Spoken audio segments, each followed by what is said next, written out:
This is a true story of the Roman Emperor Nero, a man who thought he was a god, a musician, and a misunderstood artist, but became one of history's most feared tyrants. His reign was a spectacle of vanity and violence, and his final act was a descent into pure, unadulterated horror. Buckle up, because this is a story that proves absolute power doesn't just corrupt, it makes you lose your mind. Today, we're not just talking about a historical figure. We're talking about a human drama so intense it feels like a season of a dark political thriller. To understand the monster Nero became, we first have to meet the boy he was. Born Lucius Domitius Ahenobarbus in 37 AD, Nero had a pedigree that was both a blessing and a curse. His great-grandmother was Livia, the wife of Augustus, Rome's first emperor. His mother, Agrippina the Younger, was a woman of ambition so ruthless it would make Machiavelli blush. She was a master manipulator, and she had one goal: to see her son on the throne. Nero's childhood was a roller coaster. He was a pawn in the political games of the Julio-Claudian dynasty. When his uncle, the Emperor Claudius, married Agrippina, her master plan began to unfold. She convinced Claudius to adopt Nero, pushing aside Claudius's own biological son, Britannicus.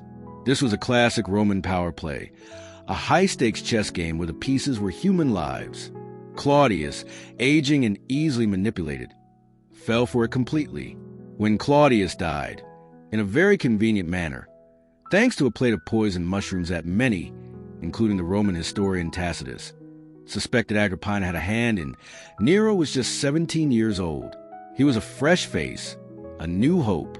His ascension to power in 54 AD was met with widespread celebration. The Roman people were tired of the paranoid rule of Claudius and the bizarre excesses of Caligula before him. They saw in Nero the promise of a golden age. For the first few years, he didn't disappoint. Under the guidance of his wise tutor, the Stoic philosopher Seneca, and his Praetorian prefect, Burrus, Nero's early reign was a period of stability and reform. He lowered taxes, gave the Senate more authority, and was praised for his clemency. He was a golden boy, the emperor who could do no wrong.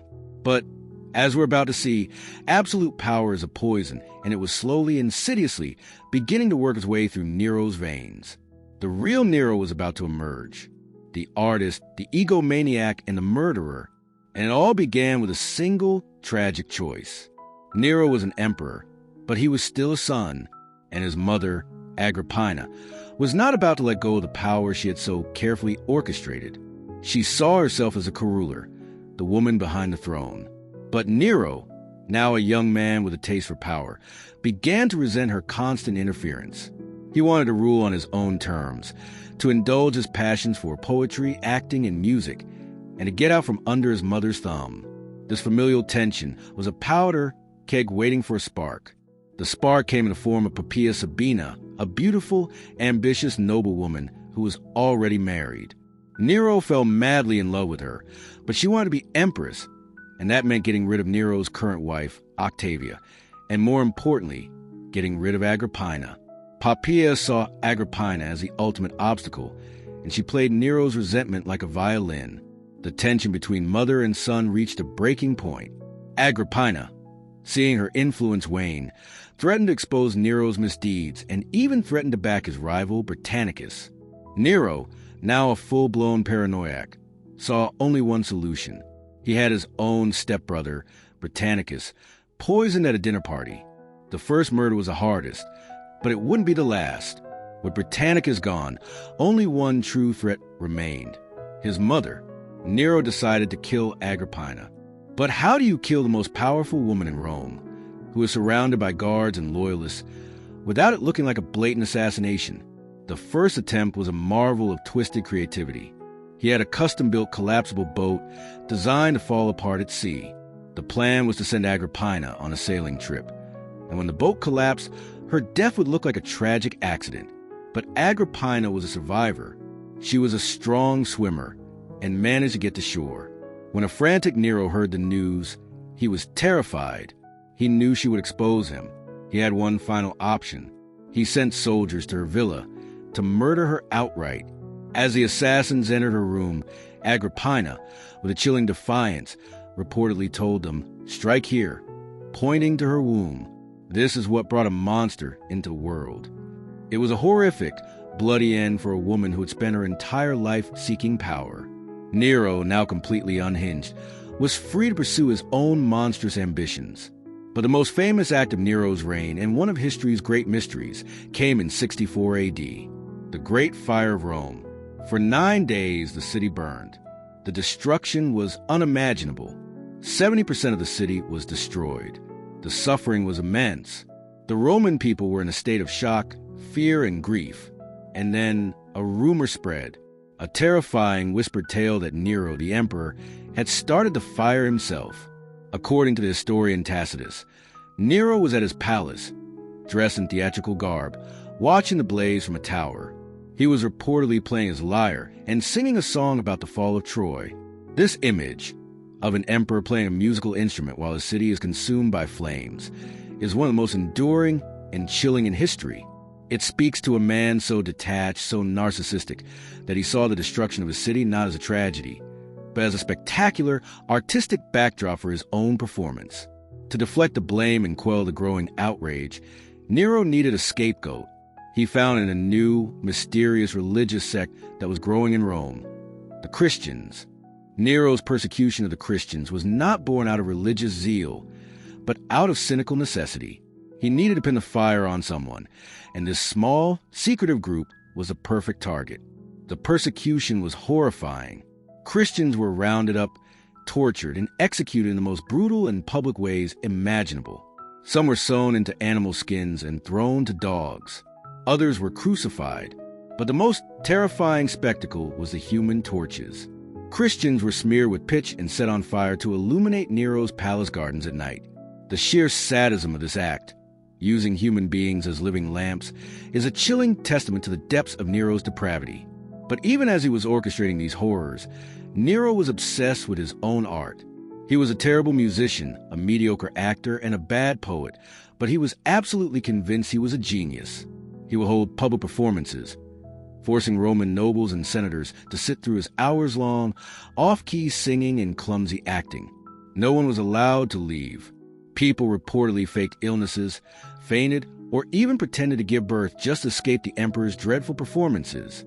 Imagine being a powerful senator, a veteran of countless military campaigns, forced to clap enthusiastically for a talentless emperor who could have you executed with a single word of disapproval. The humiliation was as potent as the fear. After the fire, Nero embarked on his most ambitious and egomaniacal project, the Domus Aurea, or the Golden House. It was a sprawling, opulent palace complex built on the ruins of the burned city. It was an architectural marvel of its time, with rotating dining rooms, a massive artificial lake, and ceilings inlaid with gems and ivory. At the entrance, he erected a massive 120-foot bronze statue of himself, the Colossus Neronis, dressed as the sun god Sol. When the project was completed, Nero reportedly said, "Finally, I can begin to live like a human being." It was a statement so dripping with narcissism, it could only come from a man who saw the world as his personal stage. By this point, the golden boy was long gone. The public's love had turned to fear and contempt. His spending had bankrupted the empire. His cruelties were boundless, and his paranoia was absolute. He no longer trusted anyone, and he had a terrifying habit of executing anyone who posed a real or imagined threat. The Pisonian conspiracy, a plot by a group of senators and military officials to overthrow him, was discovered. The retaliation was brutal. Seneca, his old tutor, was forced to commit suicide. So was his former Praetorian prefect, and dozens of other prominent Romans. The atmosphere in Rome was suffocating. Everyone was a potential traitor, and everyone was afraid. The end of Nero's reign wasn't a sudden event. It was a slow, agonizing unraveling. The fear he had sowed was now coming back to haunt him. In 68 AD, the governors of several provinces, including Gaul and Hispania, rose in revolt. The rebellion was led by a seasoned general named Galba. The military, which had been the backbone of Nero's power, was turning against him. The news of the revolt sent Nero into a panic. He tried to rally support, but his hold on power was slipping. His extravagant spending had emptied the treasury, and he couldn't even pay the Praetorian Guard, his elite personal bodyguards. to remain loyal. In the end, they were the ones who truly betrayed him.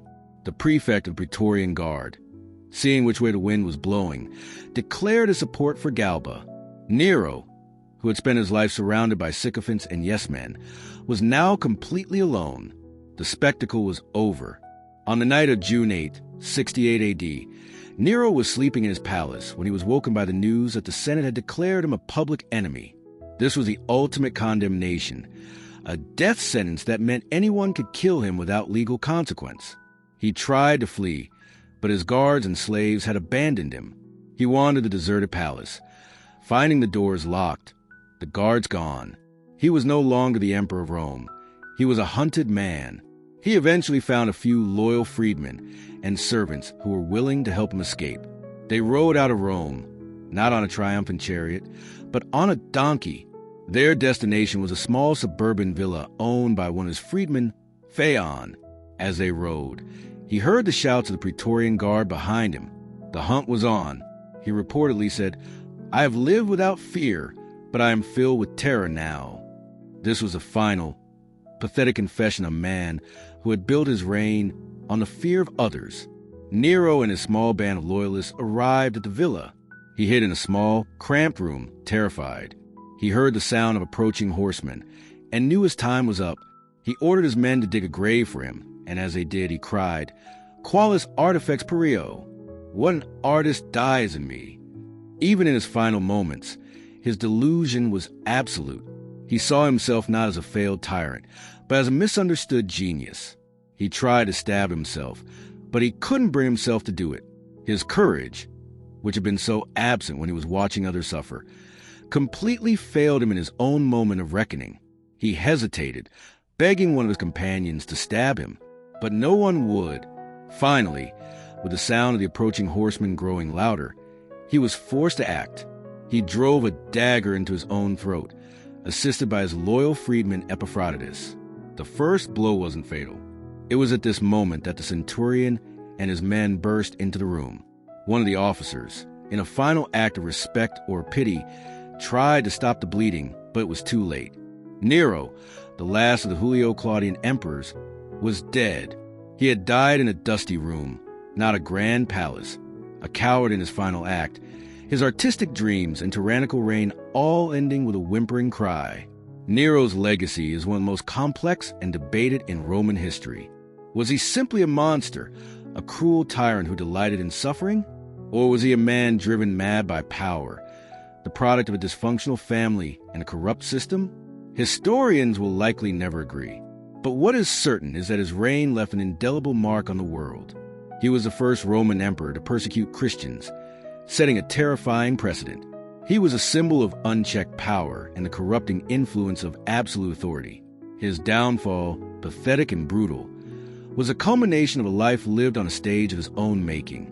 He craved the applause of the crowd, but in the end, he was met with the silence of betrayal and the violence he had so often inflicted on others. So, what do you think? Was Nero a villain, a madman, or a misunderstood artist? Was his horrific death a form of twisted poetic justice? Let us know your thoughts in the comments below. And don't forget to like and subscribe for more deep dives into the dark and fascinating chapters of history. Thanks for watching.